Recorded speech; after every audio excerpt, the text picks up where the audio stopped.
Welcome to today's program, where we spotlight a company that has fully embraced the power of certification and professional training to revolutionize its operations.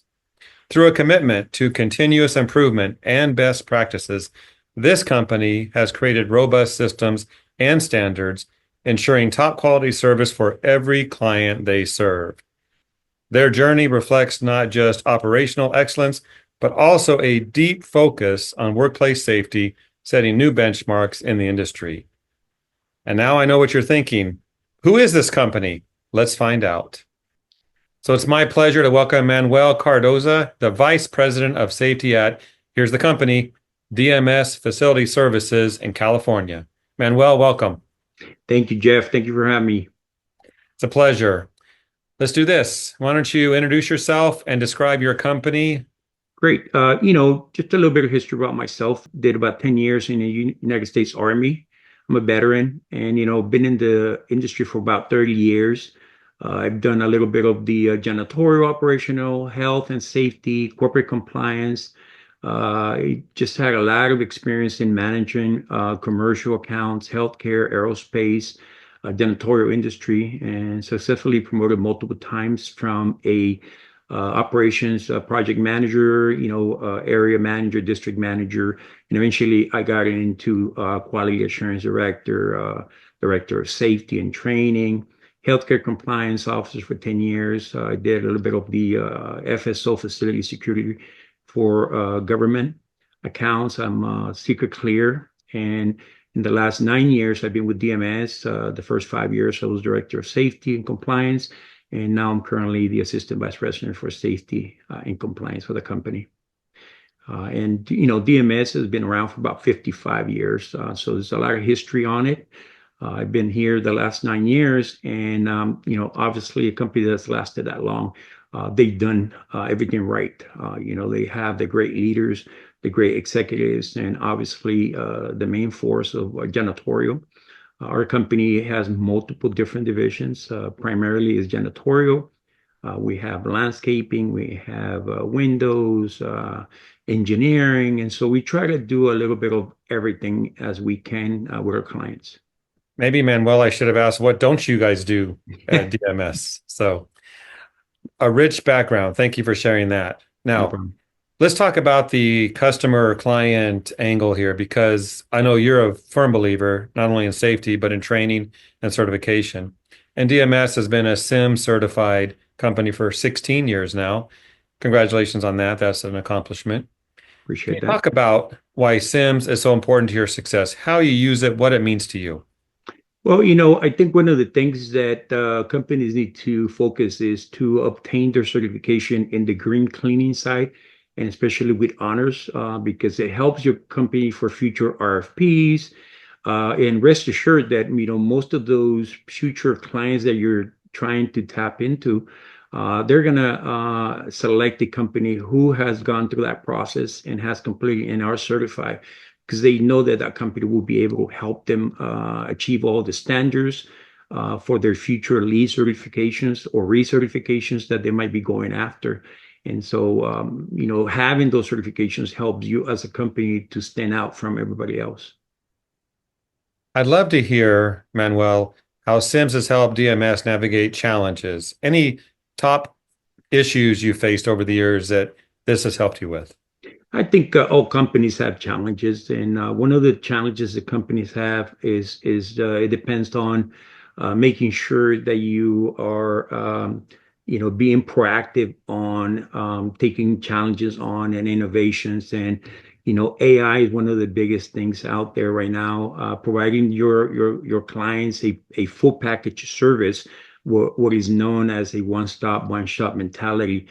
Diversification of services, in other words. The other big challenge the companies have is to develop the operations leadership teams to ensure that they have the traits and the skills and they understand the policies and procedures for the company, so that they can create a safety culture within the company and continue to provide a quality of service for all the clients that we're managing. And that covers basically everything. If you're following the CIMS standards, which is not a very easy thing to do, but you do need to dedicate time and you need to make sure that you're always reviewing where you left off and what's pending, what's next.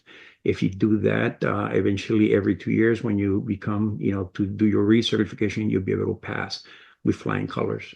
And our company has been able to do that for the last 16 years. Back in 2018, we were awarded the 10-year Decade Award, which was probably about 6 companies from what I remember in the United States and in Europe. And so we were, I think there was 2 or 3 in the United States. And so we're one of those 3 companies that have been certified, green building with honors for the past 16 years. We just passed, as a matter of fact, August is when we do our recertification, and we just passed our recertification, got notified maybe about 20, 25 days ago.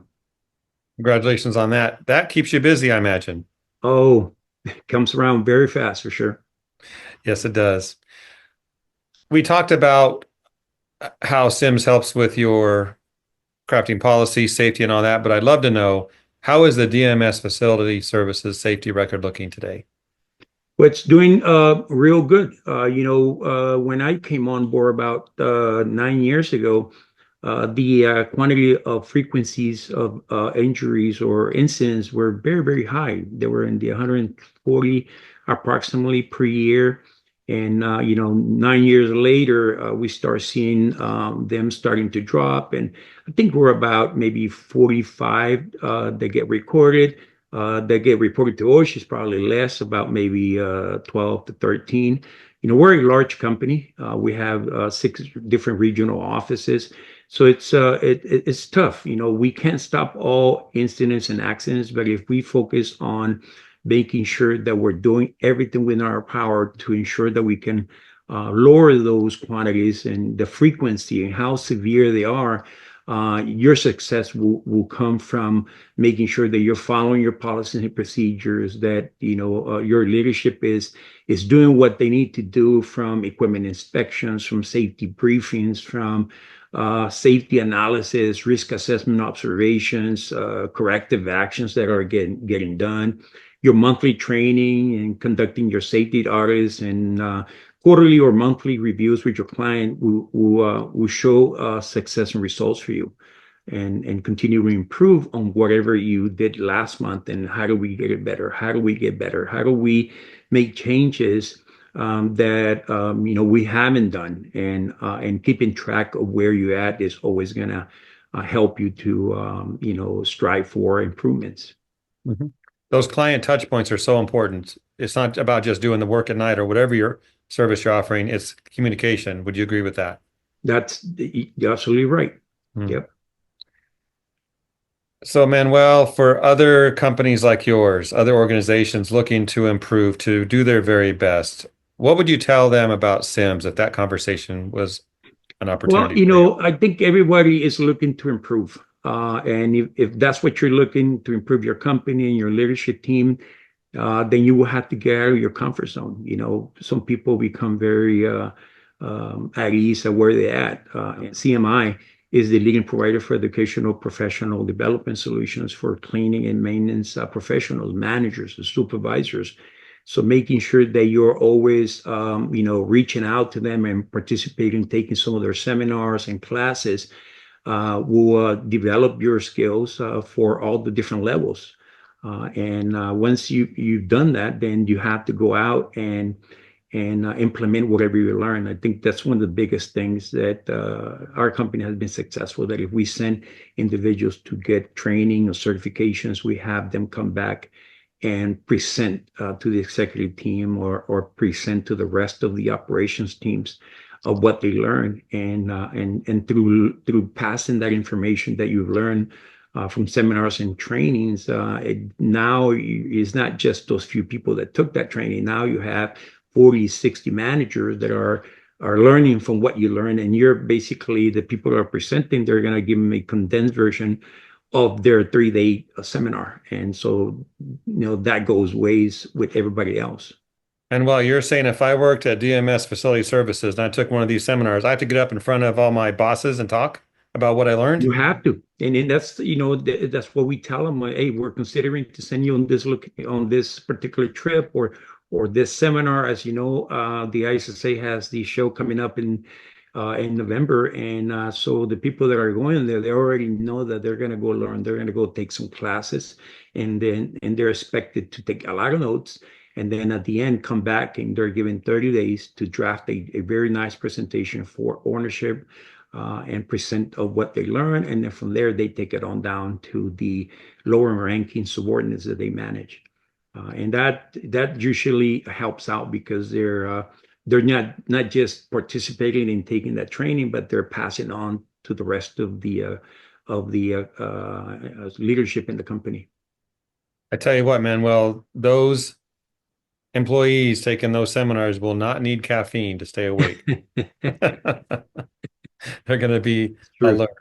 Yeah. Let's look at the future for DMS and using your CIMS advantage. What do you see? What's your crystal ball tell you that you can count on coming up? I think the ISSA has done a great job developing the CIMS and all the different systems that they have in place. For CIMS leadership, is to continue to spread the word with organizations like IFMA, BOMA, and et cetera, any other companies that they come across. Facilities management companies, will include CIMS certification as part of their requirement, and we're starting to see that in larger companies. And when that reaches a peak of where most RFPs that you're finding, they're requiring you to have a CIMS certification at different levels. And if you have yours, then you're going to separate yourself from competitors. And then the success will come from hard work you put into the CIMS. The assessors, they do a great job every 2 years. They come up and they ask you very, good questions, but as you progress, and as you know, we've been, getting this certification for 16 years. So they keep cranking up, a couple notches up. They go a little bit deeper than just your normal, questions. After you've been going through the certification for a lot of years, they're digging deeper into the mentality and what leadership and at the different levels, and they're doing comparisons. I understand this is the policy at the company. I understand your manager is doing this. Is it true that you do this? How do you do this? And they validate, all the different processes that the CIMS have. Is 6 sections, but each section has multiple subsections that really improve companies, how they do business, and has the check and balances of all the things that need to be accounted for, and what the clients are expecting to, so that they can select you as their company who's going to provide that service. And once you become that company that finds solutions and resolve situations for them, the more deep you go into your client's business, the more they rely on you. And, we have accounts that we've been there for, 15, 20 years. So retention, it's a very successful thing for companies. If you pick up contracts every year, but you lose a few the same year, that's not good. You want to retain and you want to maintain what you currently have, so that you can talk about your successes with companies that you've been doing business for many years. All of that is inspirational, Manuel. Appreciate that. And those watching, if they want this advantage, it's there for them. So there, it takes a little bit of work, a little bit of effort, some planning, but the payoff is huge. In closing, do you have any parting words of advice for those watching, your peers out there? There's a lot of stuff I've been thinking about what I can say about this. And I think that, if you, there's an acronym that I like to always recommend and follow, that you can use for your company's objectives and goals. And that is called SMART. Probably you've heard about it, but it stands for, S stands for specific. That means you have to be specific of what your goals and objectives are. The M stands for measurable. That means you have to measure it. I want to do this in 6 months. I want to do this in 1 year. When you do that, it helps you stay on track of what you're trying to get done. The letter A stands for achievable. Sometimes initiatives are not achievable. They're just way out there. So if an initiative it lands on your hands, you want to make sure that it's something that you can achieve. And the other letter R is realistically. Is that real? Is that something that you're going to be able to get it done? And if it is, then you proceed with it. And then the last letter is T, which is for time bound. That means you're going to measure it. My success, I'm going to measure myself 3 months. Did I achieve what I was trying to do? Where am I? Am I at the halfway point? At 6 months, you want to go review it. And if you're not, then obviously you want to make adjustments so that you can still achieve your objectives.